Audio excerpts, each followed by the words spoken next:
UDF ഏകോപന സമിതി യോഗം ജൂൺ 12 ചേരും. ഭാവി പരിപാടികൾ യോഗത്തിൽ തീരുമാനിക്കും. വിവരങ്ങളുമായി നിർബൻ ചക്രവർത്തി ചേരുന്നു. നിർബൻ, സമഗ്ര വിവരങ്ങൾ.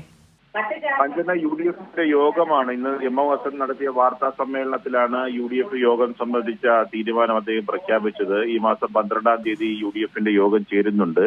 തെരഞ്ഞെടുപ്പിന് ശേഷം ഭാവി പരിപാടികൾ തീരുമാനിക്കുന്നതിന് വേണ്ടിയാണ് യോഗം ചേരുന്നത്. ഒപ്പം തന്നെ തെരഞ്ഞെടുപ്പിൽ UDFനുണ്ടായ വിജയവും മണ്ഡലാടിസ്ഥാനത്തിലെ കണക്കുകളും യോഗത്തിൽ റിപ്പോർട്ട് ചെയ്യും.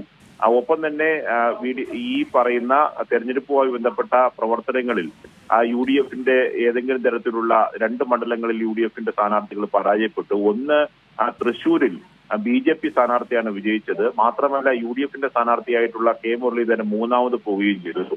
മറ്റൊന്ന് ഈ രമ്യ ഹരിദാസിന്റെ പരാജയമാണ്.